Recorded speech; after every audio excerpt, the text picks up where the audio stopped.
एक दिन शायद गेंद हाथ में लिए सहन में आया। गेंद, तुम आज इतनी खामोश क्यों हो? चलो कुछ खेलें। ये कहकर शायद ने अपने बल्ले से ज़रब लगाई। गेंद जाकर हमसाई के सहन में रख के एक गमले पर गिरी। गमला टूटने की आवाज़ आई। शायद घबरा गया और दौड़ता हुआ अम्मी के पास आया और बोला, अम्मी अम्मी, मेरी गेंद ने हमसाई का गमला तोड़ डाला। अम्मी बोली, अरे ये तो बुरा हुआ। चलो अभी तो तुम जाकर हमसाई से माफ़ी मांग लो, बाद में इनके लिए मैं नया गमला ला दूंगी। मगर अम्मी, गमला गेंद ने तोड़ा है, मैंने तो नहीं तोड़ा।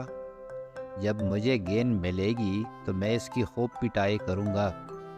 शायद बोला, बेटा गेंद बेजान है, तुमने इसे ज़रब लगाई तब ही तो वह हमसाई के सहन में पहुंची। सिर्फ जानदार चीज़ें खुद से चल सकती हैं, बेजान चीज़ें इस वक्त हिलती है जब उन्हें हिलाया जाता है। खैर, तुम अभी हमसाई के पास जाओ, बाद में ये बातें होंगी। शाहिद डरता डरता हमसाई के दरवाजे पर पहुंचा। दरवाज़ा खटखटाया तो हमसाई ने दरवाज़ा खोला। अस्सलामु अलैकुम। शाहिद बोला, वालेकुम अस्सलाम, खैरियत तो है, क्या हुआ? हमसाई ने पूछा। जिद जिद वो मेरी गेंद ने आपका गमला तोड़ दिया, मैं माफ़ी मांगने आया हूँ।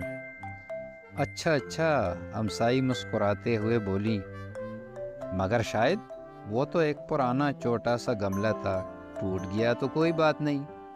खैर, चलकर अपनी गेंद तो उठा लो। शायद हमसाई के सहन में गया। गेंद बेचारी एक कोने में पड़ी हुई थी, जैसे इसने तो कुछ किया ही नहीं था। शायद गेंद उठाकर चुपचाप घर वापस आ गया। गेंद, तुम उदास हो क्या? गमला तो मैंने तोड़ा था, तुमने तो नहीं तोड़ा। अम्मी कहती हैं कि तुम बेजान हो। शायद गेंद को गौर से देख रहा था। इतने में अम्मी आ गईं। बेटा माफ़ी मांग गए? उन्होंने पूछा। जी हाँ, और वो खफा भी नहीं हुई। अच्छा, अब बताइए कि बेजान चीज़ें कैसे होती हैं? हाँ, चंद ऐसे काम है जो सब जानदार चीज़ें कर सकती है मगर बेजान चीज़ें नहीं कर सकती। जानदार चीज़ें खुद से बढ़ती हैं, जैसे तुम पहले छोटे थे और अब माशाल्लाह बड़े हो रहे हो। दरख्त भी खुद ही बढ़ते हैं। जानवर और इंसान खुद से हरकत भी कर सकते हैं, जैसे वो तितली उड़ रही है या जैसे तुमने गेंद पर ज़रब लगाई। जानदार चीज़ें खुराक लेती है, ये निकाह सकती हैं। जानदार चीज़ों के बच्चे होते हैं। बेजान चीज़ें इनमें से कुछ भी नहीं कर सकती। अब तुम खुद सोच लो कि तुम्हारी गेंद जानदार है या बेजान।